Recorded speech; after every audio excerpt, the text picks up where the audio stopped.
Covid curfew को मई 10 तक extend किया गया है। मई 10 यानी कि मंडे सुबह 7 बजे जाकर ये कोविड का लॉकडाउन जो है वो खत्म होगा। लेकिन डिस्ट्रिक्ट जम्मू में ऑर्डर आ चुका है कि कौन सी एक्टिविटीज़ परमिजिबल होंगी और कौन सी एक्टिविटीज़ परमिजिबल नहीं होंगी। आप तक पहुंचा दें कि किन किन कामों को खुलने की इजाज़त दी गई है इस लॉकडाउन के दौरान भी। सबसे पहले इसमें केमिस्ट और ड्रगिस्ट की शॉप्स हैं, चाहे वो रिटेल की हो चाहे वो होलसेल की हो। डायग्नोस्टिक सेंटर है, मेडिकल शॉप्स है, ऑप्टिकल और क्लिनिकल इस्टेब्लिशमेंट्स हैं जो कि खुली रहेंगी। इसमें ऑप्टिकल इस्टेब्लिशमेंट्स का इंक्लूजन जो है वो एक बहुत ही सराहनीय कदम है, क्योंकि पहले भी जब लॉकडाउन हुआ था और मैं बात कर रही हूँ कोविड की फर्स्ट वेव की, उस समय ऑप्टिकल की शॉप सभी बंद थी, जिसके कारण कई सारे लोगों को दिक्कतें फेस करनी पड़ी थी। अब साथ ही में एलपीजी आउटलेट्स, पेट्रोल पंप्स जो हैं वो खुले रहेंगे इस लॉकडाउन के दौरान। एग्रीकल्चरल एक्टिविटीज़ और साथ ही में जुड़ी हुई इस्टेब्लिशमेंट्स जहाँ पर एग्रीकल्चरल इनपुट्स, इम्प्लीमेंट्स और टूल्स मिलते हैं वो दुकानें भी खुली रहेंगी। कैटल फीड और फॉडर शॉप्स जो हैं वो भी खुली रहेंगी। एटीएम्स और कैश वैन्स जो हैं वो एज यूजुअल मूवमेंट करते रहेंगी। उसके अलावा प्रिंट और इलेक्ट्रॉनिक मीडिया को भी आईडी कार्ड की जब वैलिड आईडी कार्ड वो दिखाएंगे तो मूवमेंट करने की इजाज़त है। एफसीआई और एफसीएस एंड सीए डिपोज को इजाज़त दी गई है खुलने की। ऑपरेशन और मेंटेनेंस के ऑफ टेलीकॉम टावर्स के लिए टेलीकॉम इंफ्रास्ट्रक्चर के साथ जुड़े हुए जितने भी एम्प्लॉयज़ हैं उन्हें भी मूवमेंट करने की इजाज़त है। आप जानते हैं कि कोई लाइनमैन है, अगर वो किसी टेलीकॉम टावर को रिपेयर करने के लिए जा रहा है तो उसे भी मूवमेंट की इजाज़त दी गई है। उसके अलावा ई कॉमर्स और होम डिलीवरी, केवल एसेंशियल गुड्स और सर्विसेज की उसकी इजाज़त दी गई है। रेस्टोरेंट्स जो होटल्स के अंदर हैं उन्हें इन हाउस गेस्ट को सर्व करने के लिए और वो भी केवल उनके रूम्स में सर्व करने के लिए इजाज़त दी गई है। जितनी भी इंडस्ट्रियल और साइंटिफिक इस्टेब्लिशमेंट्स हैं, चाहे वो पब्लिक हैं या प्राइवेट हैं, उन्हें इजाज़त दी गई है। साथ ही में डेवलपमेंट, कंस्ट्रक्शन वर्क्स और माइनिंग एक्टिविटीज़ को इजाज़त दी गई है। मूवमेंट के लिए हेल्थ और मेडिकल और सैनिटेशन पर्सोनल जो हैं, चाहे वो गवर्नमेंट हैं चाहे वो प्राइवेट हैं, अगर उनके पास आईडी कार्ड है तो उनको भी इजाज़त दी गई है। उसके साथ साथ रूटीन वैक्सीनेशन ड्राइव जो है जितनी भी डेजिग्नेटेड साइट्स हैं वहाँ पर चलती रहेंगी। और साथ ही में ये कहा गया है कि रेजिडेंशियल एरियाज और कंटेनमेंट जोन्स में भी एडिशनल साइट्स जो हैं वो बनाई जाएंगी, उन्हें भी इजाज़त होगी इस लॉकडाउन के दौरान। इंटरस्टेट और intra state movement essential goods की जो है वो अलाउ की गई है। उसके साथ साथ जो ऑफिसर्स और ऑफिशियल्स यूनिटरी गवर्नमेंट के हैं, गवर्नमेंट ऑफ इंडिया के हैं, पब्लिक सेक्टर अंडरटेकिंग्स के हैं, ऑटोनॉमस बॉडीज़ के हैं, यूनिवर्सिटीज़ के हैं, ऑल इंडिया रेडियो के हैं, दूरदर्शन के हैं और अन्य जो ऑफिस के हैं, उनके आईडी कार्ड प्रोडक्शन पर या फिर ऑफिशियल ऑर्डर की प्रोडक्शन पर उन्हें भी इजाज़त दी गई है। लेकिन इस बारे में भी जम्मू के प्रशासन को ये सोचना होगा कि आपने इजाज़त तो दे दी है लॉकडाउन के दौरान जितने भी सरकारी मुलाजिम हैं उन्हें ऑन ड्यूटी पहुंचने की, लेकिन जब वो पहुंचने की कोशिश करते हैं तो कई जगहों पर पुलिस उन्हें रोकती है और उन्हें आगे जाने की इजाज़त नहीं दी जाती, क्योंकि ये कहा जाता है कि आप हेल्थ एंड मेडिकल एजुकेशन से अगर नहीं है, सैनिटेशन वर्कर अगर नहीं है, पुलिस के नहीं है, तो आप आगे नहीं जा सकते, आपको जो है वापस मुड़ना होगा। साथ ही में गुड्स और एसेंशियल सप्लाईज की मूवमेंट की इजाज़त दी गई है। जो नोमैड्स माइग्रेट कर रहे हैं उन्हें इजाज़त दी गई है। दरबार मूव ऑफिशियल्स को इजाज़त दी गई है। और साथ ही में अन्य प्रोडक्ट्स जो एग्रीकल्चर और हॉर्टिकल्चर गुड्स के हैं उन्हें भी मूवमेंट की इजाज़त है नेशनल और स्टेट हाईवेज के ऊपर। साथ ही में पार्शियली परमिजिबल एक्टिविटीज़, क्योंकि आप जानते हैं कि लॉकडाउन के दौरान भी अगर लोगों को सामान खरीदना है तो उनके लिए एक छोटी सी राहत जो है वो दी गई है, यही कि सुबह 6 बजे से लेकर सुबह के 10 बजे तक रिटेल और होलसेल ग्रोसरी शॉप्स जो हैं वो खुली रहेंगी।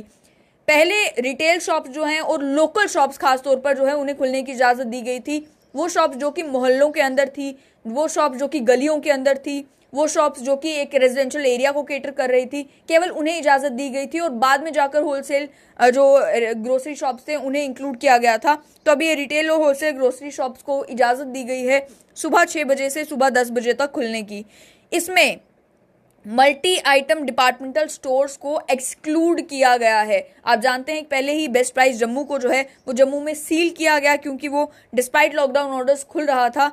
लेकिन इसमें साफ तौर पर कह दिया गया है कि जो मल्टी आइटम डिपार्टमेंटल स्टोर्स हैं उन्हें खुलने की इजाज़त नहीं है। मिल्क और डेयरी प्रोडक्ट्स जो है वो भी सुबह 6 से 10 बजे तक खुलेंगे। मंडीज़ हैं, शॉप्स हैं, स्ट्रीट वेंडर्स हैं जो कि फ्रूट और सब्जी बेच रहे हैं, केवल उन्हें खुलने की इजाज़त है सुबह 6 से 10 बजे तक। बेकरी, मीट और चिकन शॉप्स को भी सुबह 6 से 10 बजे तक खुलने की इजाज़त है। उसके अलावा वो एक्टिविटीज़ जो पूरी डिस्ट्रिक्ट में परमिजिबल नहीं हैं, ये कहा गया है कि लोगों की मूवमेंट के ऊपर except for the permissible activities complete जो है रिस्ट्रिक्शन लगाई गई है। एजुकेशनल इंस्टीट्यूशंस जितने भी तरीके के हैं, चाहे वो टेक्निकल और स्किल डेवलपमेंट इंस्टीट्यूट्स क्यों ना हो, वो सभी बंद रहेंगे।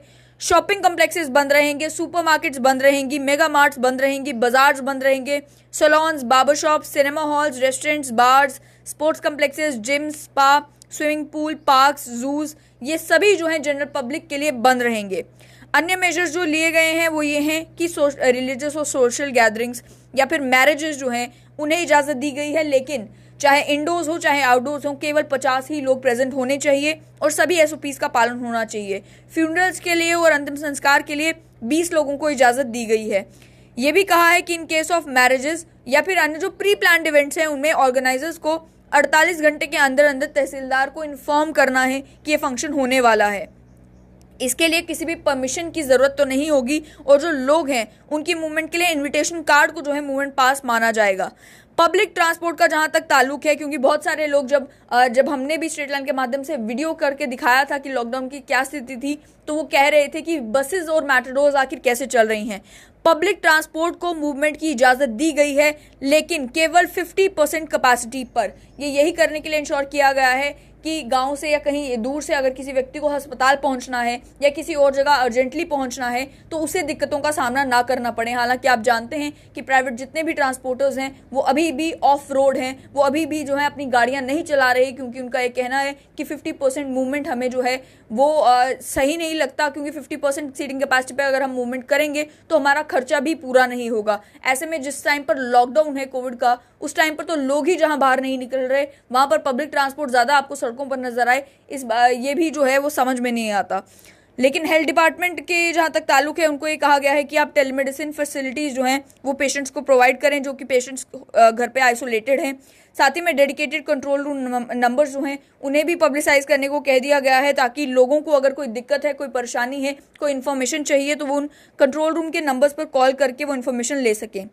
डायरेक्ट एडमिशन जो पेशेंट्स की है टर्शरी केयर हॉस्पिटल में हमारा गवर्नमेंट मेडिकल कॉलेज जम्मू भी आता है, उसे अलाउ तभी किया जाएगा जब किसी डिस्ट्रिक्ट हॉस्पिटल से रेफरल आता है या फिर कोई इमरजेंसी होती है। हालांकि अब गवर्नमेंट मेडिकल कॉलेज द्वारा यही कहा जा रहा है कि चाहे कोई भी आए उसको पहले चेस्ट डिजीज हॉस्पिटल में जाना है ट्रायाजिंग के लिए, उसके बाद ही उसे शिफ्ट किया जाएगा कहीं और उसके अलावा साथ में क्या है कि सभी कोविड पेशेंट्स जो हैं जिन्हें एडमिट किया जा रहा है टर्शरी हॉस्पिटल्स में, वो रेफरल के बेसिस पर होगा या फिर कोई ग्रेव इमरजेंसी अगर होगी तो उसी बेसिस पर होगा। साथ ही में जो कंटेनमेंट जोन्स बनाए गए हैं, माइक्रो कंटेनमेंट जोन्स, उनको लेकर यही कहा गया कि माइक्रो कंटेनमेंट जोन्स में जो पहले एसओपीज हैं उन्हीं को आगे कंटिन्यू करना है। इस समय अगर बात करें कोविड कर्फ्यू के इस एक्सटेंशन की, तो 10 मई तक जो है इस लॉकडाउन को एक्सटेंड किया गया है। 10 मई सुबह 7 बजे जो है ये कंप्लीट लॉकडाउन रहेगा। जम्मू में भी, श्रीनगर में भी, बारामूला में भी, बड़गाम में भी और अब सांबा को भी इस लिस्ट में इंक्लूड किया गया है। लेकिन ये जो गाइडलाइंस हैं ये केवल डिस्ट्रिक्ट जम्मू के लिए है, तो ये एक्टिविटीज़ जो परमिसिबल की गई हैं ये केवल डिस्ट्रिक्ट जम्मू के लिए की गई हैं। आज की अगर बात की जाए, आज 5 मई है, लगभग 5 दिन का और समय है इस कंप्लीट लॉकडाउन को। 10 मई के बाद जो है हो सकता है दोबारा से सिचुएशन को रिव्यू किया जाए, लेकिन अब एक चीज़ जो ऑलरेडी जो गाइडलाइंस कोविड-19 के आ चुके हैं उसमें साफ कर दी गई हैं कि हर हफ्ते वीकेंड लॉकडाउन तो होगा ही होगा, वो भी सभी डिस्ट्रिक्ट्स में।